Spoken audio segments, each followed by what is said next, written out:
يا صباح القمر عليكم، ازيكم عاملين ايه؟ يا رب كلكم تكونوا بخير. قبل ما نبدا الفيديو هنصلي على النبي عليه الصلاه والسلام وبعد كده نكمل الفيديو. اكتر الاسئله اللي بتجيلي على الانستجرام عن مستلزمات الحلويات، ايه اكتر الاماكن اللي بشتري منها مستلزمات الحلويات بماتيريال كويسه واسعار كويسه؟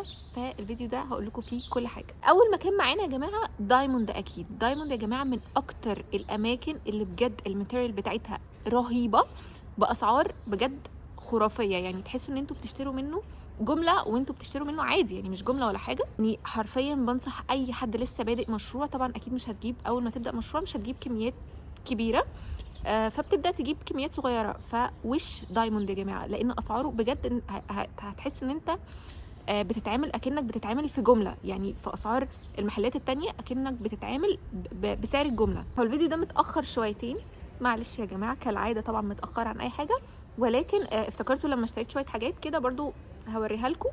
هوريكم الحاجات اللي انا شاريها من دايموند. تقريبا دي اقل مره اشتريت فيها حاجات من دايموند، عشان للاسف شديد كنت اشتريتها من اماكن اخرى. وبرضه هقول لكم مشكله دايموند معايا في ايه. ده اول حاجه الترانسفير لراس السنه بقى وكده، كل سنه وانتم طيبين. ده سعر الشيت كانت ب5 جنيه. تاني حاجه اشتريتها منه كانت الترا نوتيلا، اللي هي شوكليت سبريد. دي اقرب حاجه للنوتيلا الاصلي، الترا يا جماعه اقرب حاجه للنوتيلا الاصلي. وسعر الكيلو 110، والعلبه دي نص كيلو. تالت حاجه بقى الجيلاتين. انا ما بحبش اكتر عندي الجيلاتين، يعني بحب لانه مستخدماته مش كتير معايا، ولكن الجيلاتين ده يا جماعه رائع، اسمه كريستال. الكيلو برضو ب110 تقريبا، وده نص كيلو. نيجي بقى للقمر ده يا جماعه. طبعا بنستخدم محسن جل للكيك، في دقيق الاسبونج يعني، او في الكيك العادي.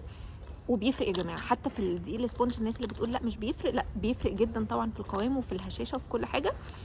بس كانت ازمتي انا بقى في العلب الكبيره دي، بستخدم اولها وبيجي مثلا بيبقى باقي منها جزء كبير، يعني احنا ما بنستخدمش كتير برضو، احنا بنستخدم للنص كيلو تقريبا معلقه كبيره. الباقي ده كله بيبوظ اول ما لونه يبقى ابيض. نصيحه ارموه، يعني مش هتستنفعوا بيه وهتحطوه في الكيك، هيخلي قوامه مش احسن حاجه. ف الحل انه الاكياس دي لما طلعت بجد، يعني انا كان قلبي هيرقص يعني. ولكن بصوا بقى السعر، بصوا هنا السعر بقى. ده في دايموند ب5 جنيه، في كل المحلات اللي انا اشتريتهم منها ب10 جنيه.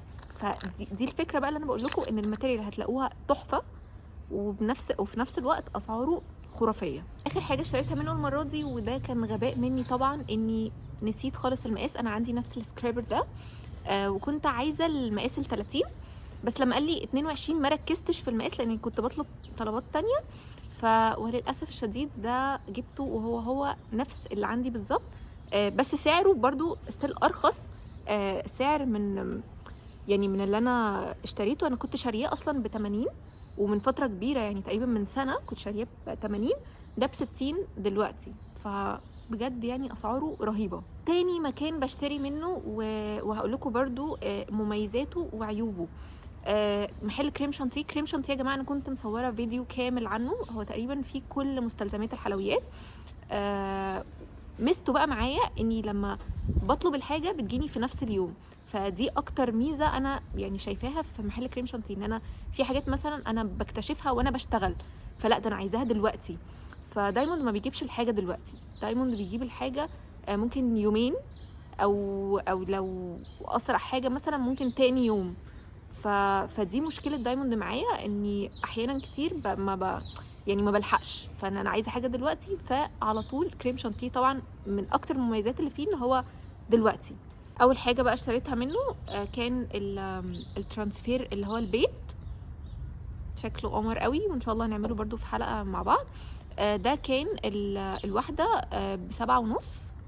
تاني حاجة روتس، اشتريت روتس من عندهم. روتس مش اقرب حاجة لللوتس، بس بما اني كده كده كنت عايزة اشتغل في البيت، يعني في حاجة في البيت مش اوردر ولا حاجة، فروتس. انما لو هشتغل اوردر بره اكيد لوتس اكيد.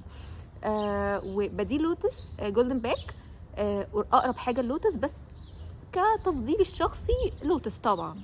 تالت حاجة بقى زبدة الفستق. وزبدة الفستق دي يا جماعة كانت بالنسبة لي غريبة شوية، قوامها غريب، هي طعمها تحفة، وفستق بقى مش اللي هو سكر ولون في حاجات كده يعني لا داعي لذكر اساميها. بس بصوا قوامها، عايزه اوريكم بس القوام، تقيله يعني، انا حاسه ان دي لازم تتخفف، بس طعمها بجد تحفه تحفه تحفه. ده كان التمن، ده تمن كيلو كان ب50، وسعر الروتس دي كانت ده 350 جرام تقريبا او 380، مش فاكره 300 وكام، هي قالت لي كام، و50 او 80 يعني، ده ب40 والكيلو منها ب80، فالكيلو ارخص اكيد.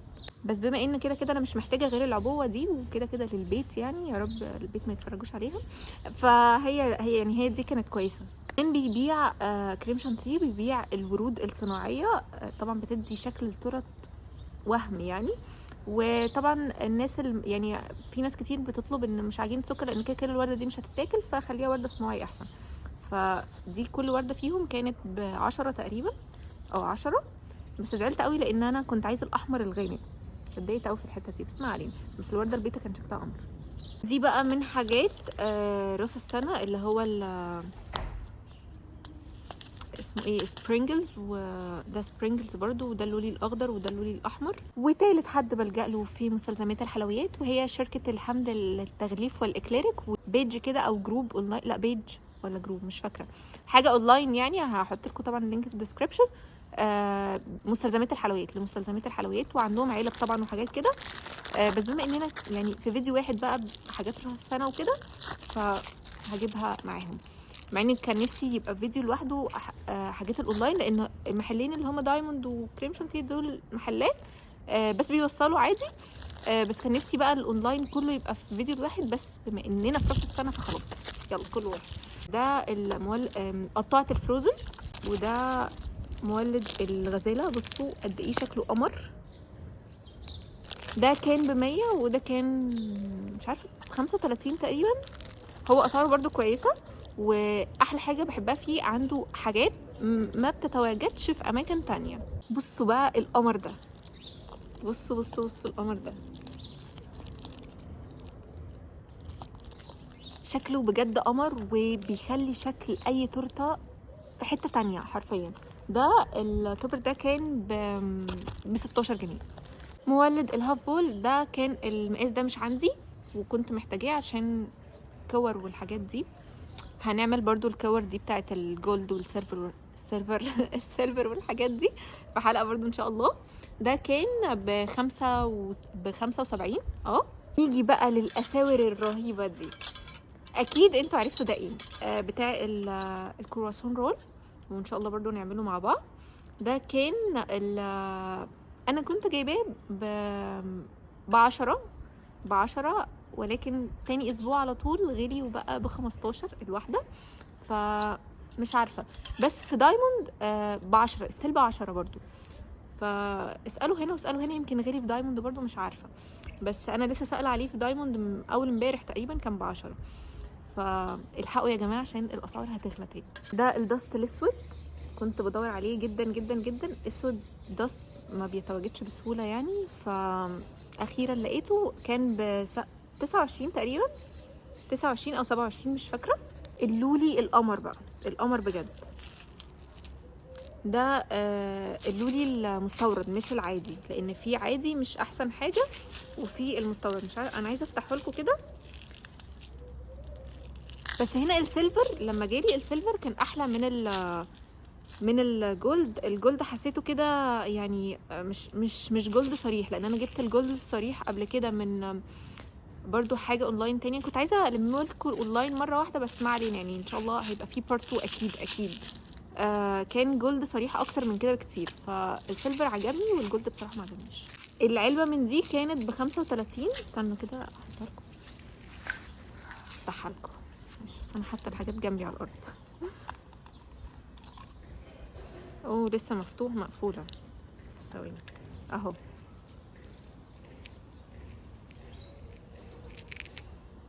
مش عارفه باين عندكم ولا ايه، بس هو كل المقاسات، وتحفه تحفه تحفه، لونه بجد تحفه قوي. العلبه من دي ب35، قلت لكم ولا ما قلتلكوش؟ ما علينا نقولها تاني، 35. اخر حاجتين معانا عشان عارفه ان الفيديو كده هيطول وهتملوا مني. خلينا في دي الاول. دي الخيط الدباره، بيتحط كده، بصوا هنعمل منه اشكال كتير على الكيك، بينقل الكيك في حته تانية خالص. واخر حاجه ده ورق كرافت. بصوا شكله قد ايه قمر، بصوا شكله قد ايه بجد قمر، حلو قوي. دي البكرة دي او اللفة دي ب10 جنيه. وبس كده يكون فيديو خلص. اتمنى الفيديو يكون عجبكم. لو عجبكم الفيديو ما تنسوش تعملوا سبسكرايب ولايك، وفي اخر فيديو طلعنا بيه الصلاة والسلام. وبس كده، باي باي.